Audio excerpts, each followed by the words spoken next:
Hello my dear student, Omkar Singh teaching study hall में सभी student का स्वागत है। जो कि हमने के पिछले वीडियो में जो प्रश्न एक था 2.3 का अध्याय का नाम था बहुपद, जिसमें से हमने पिछले वीडियो में आपको प्रश्न एक की पहला और दूसरा तो हल हो चुकी थी अपनी। ठीक है, जो जिसमें रह गए थे हम उसको आज हल करते हैं। जो प्रश्न एक है उसको ही हमें जो एक रह गया है उसको आज हम हल करते हैं। तीसरा प्रश्न एक 2.3 का प्रश्न एक का तीसरा ही हल करते हैं। ठीक है, और इसको हम अब हल करते हैं। ठीक है, जो प्रश्न है वो हमारा था वही है जो प्रश्न एक, उसको भी क्या करना है, जो जी एक्स है जो कि एफ एक्स में जी एक्स का भाग देना है। ठीक है, वही भाग पर विधि। जी आइए हम इसको हल कर दें। यहाँ लिखेंगे हल पी एक्स बराबर एक्स के ऊपर 4 की घात 5x धन 6 को हमें भाग देना है जी एक्स का इसमें। तो पहली बात बताइए, अव्यवस्थित रूप से लिखा है तो हम इसको व्यवस्थित रूप में लिखेंगे। और देखो जो कि सवाल में जो दिया है उसको पहले आप लिख लेना है हल। जो हमें दिया है उसको हम पहले लिखेंगे और जो लिखा है जी एक्स बराबर 2x ऋण एक्स के ऊपर 2 लिखा, जो व्यवस्थित लिखा है। फिर इसके बाद हम सही व्यवस्थित लिखेंगे या करके लिख देंगे जी एक्स बराबर ये हम, क्योंकि जो घात होती है ना, घातों को सबसे आगे लिखती है उच्चतम वाली, फिर इसके बाद संख्या को लिखेंगे। ठीक है, तो यहाँ ऋण की एक्स का वर्ग और धन की 2। ठीक है, इस प्रकार से। हाँ ठीक है, इस प्रकार से। अब हम क्या करेंगे, ऋण की एक्स का वर्ग धन 2x जी एक्स का भाग हमें इसमें पी एक्स में देना है। ठीक है, आइए हम इसको इसमें देते हैं। ठीक, इसको आपको व्यवस्थित रूप में लिखना है, लिख लेना है। ठीक है, जो कि हमने लिख दिया, इस तरह से आपको लिखना है। हम क्या करते हैं, इसका भाग देते हैं ऋण का एक्स का वर्ग धन की 2। ठीक है, धन की 2 में हम देंगे भाग एक्स का वर्ग ऋण के 5x धन के 6। ठीक है, इसमें हमें भाग देना है। ठीक है, तो हम इसमें जब भाग देंगे तो एक तो पता है इसमें ऋण की एक्स का वर्ग और यहाँ पर क्या है हमारे यहाँ पर, सॉरी यहाँ पे 4 की घात है। ठीक है, यहाँ पर ऋण का एक्स का वर्ग और यहाँ पर एक्स के ऊपर 4 की घात है। ठीक है, तो हमें क्या करना है कि हमें एक्स के ऊपर 4 की घात मिल जाए, जिससे कि हम इस पद को क्या कर सकते हैं, कैंसिल करना है। ठीक है, पहली बात को तो हम कुछ मेंटेनेंस बनाने के लिए तो हम क्या करेंगे, यदि हम इसमें एक तो क्या है इसमें धन चाहिए। ठीक है, तो यदि हम क्या करेंगे, यदि हम ऋण की एक्स वर्ग में यदि हम ऋण का एक्स वर्ग से गुणा कर देंगे तो हमें एक्स के ऊपर 4 की घात प्लस प्राप्त हो जाएगा। ठीक है, तो हम क्या करेंगे ऋण की एक्स, ठीक है, तो ऋण ऋण का हो जाएगा धन और एक्स के ऊपर हो जाएगी एक्स और एक्स की एक्स वर्ग गुणित एक्स वर्ग बराबर हो जाएंगे एक्स के ऊपर 4 की घात। तो यहाँ लिख देंगे हम एक्स के ऊपर 4 की घात, और हमने जिस किससे गुणा किया है, ऋण एक्स के वर्ग से गुणा किया है, इसलिए हम यहाँ लिखेंगे एक्स का वर्ग। ठीक है, इस तरह से। अब हम क्या करेंगे, अब इसका इसमें गुणा करेंगे ऋण के धन की 2 में ऋण और धन को क्या हो गया हमारे पास ऋण हो गया और एक्स वर्ग माने 2x का वर्ग हो जाएंगे, क्योंकि यहाँ 2x का वर्ग है ही नहीं कहीं पर। यदि होती तो हम उसके सामने लिख सकते थे, लेकिन यहाँ पर है ही नहीं है, इसलिए हम इसको अलग लिखेंगे। ठीक है, तो यहाँ लिखेंगे ऋण के 2x का वर्ग। ठीक है, इस तरह से। अब इसके बाद क्या लगे, इसका रियल चिन्ह कौन सा है, देखो अभी कौन दिख रहा है, धन दिख रहा है, तो धन का जो यहाँ धन है ना, कोई चिन्ह नहीं है तो यहाँ ऋण हो जाएगा। ठीक है, और ये है ना, सो ये ऋण है, इसका धन हो जाएगा। ठीक है, अब हम क्या करेंगे, ये कैंसिल हो गए। ठीक है, और एक है ऋण की 5 x धन की 6, इसको आगे लिखेंगे क्योंकि ये है उच्चतम घात वाले, इसलिए उच्चतम घात को हम आगे लिखेंगे। ठीक है, तो यहाँ पर आ गया धन की 2x का वर्ग।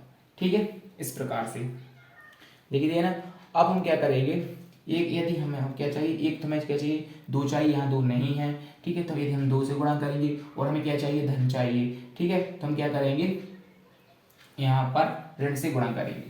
ठीक है, जिससे कि हमें क्या मिल जाएगा 2 मिल जाएगी और ऋण 2 से गुणा करेंगे इसका ऋण के 2x का वर्ग से।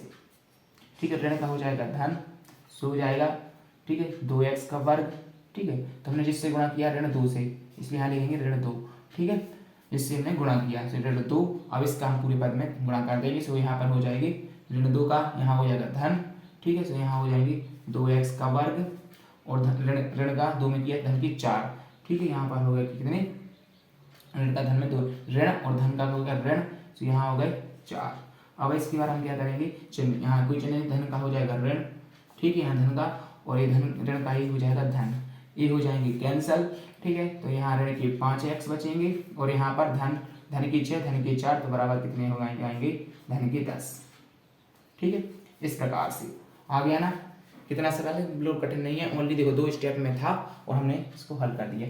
अब हम क्या करना है, अभी नीचे हम लिखेंगे अतः करके या इसलिए करके हमने क्या किया है, px को जो मैं दिया px बराबर x के ऊपर 4 की घात ऋण के 5x धन के 6 में, ठीक है, gx हमने बस रूप में लिखा था ना इसमें, बराबर ऋण के x वर्ग धन 2, ठीक है, से भाग देने पर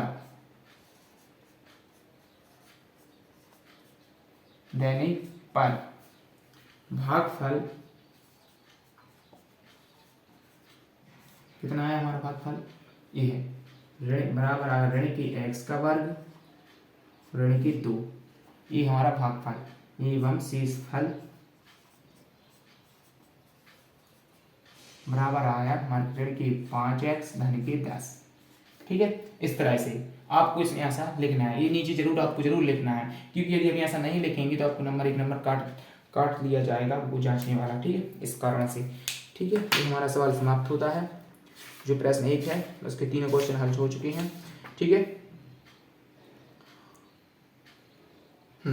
ठीक है, सही है, आंसर सही आया है, ठीक है। यदि आपको कहीं भी डाउट हो तो मुझे कमेंट बता दीजिए, मैं आपको क्लियर कर दूंगा, ठीक है।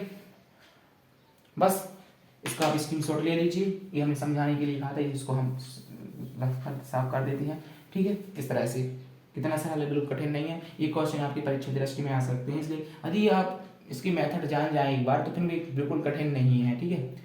इसलिए आई होप आपको समझ में आ गया होगा, ठीक है। इसके बाद हम अगले वीडियो में हल करते हैं, ठीक है। यदि आपको किसी प्रकार का डाउट हो तो मुझे कमेंट में जरूर बता दीजिए, क्योंकि जो यदि आप जे सवाल है कक्षा 10वीं जो क्लास 10 है, यदि आप इसमें अच्छे से बहुपद वाला ध्यान लगा तो आप समझो कि अगर तुमने क्लास 10 अच्छे से कर ली तो आपका कंपटीशन एग्जाम में समझो कि जो 9वीं और 10वीं क्लास है ना, वो कम से कम 70% इसे कंपटीशन एग्जाम में आती है, यदि आपने यह कर लिया तो, ठीक है। तो हर अध्याय जो हमारी क्लास मान कक्षा 10वीं है, 10वीं के जो 9वीं और 10वीं जे क्वेश्चन हमारे कंपटीशन एग्जाम में आते हैं, मतलब कि देखो इसी के अकॉर्डिंग आएंगे, ठीक है। मतलब कि जो क्वेश्चन बदल जाएंगे लेकिन सिद्धांत यही रहेगा, ठीक है।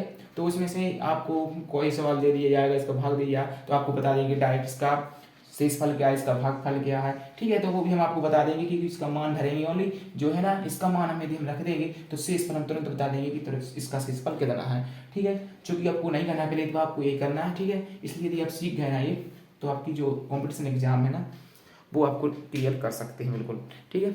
इस कारण से जय हिंद जय भारत, थैंक यू।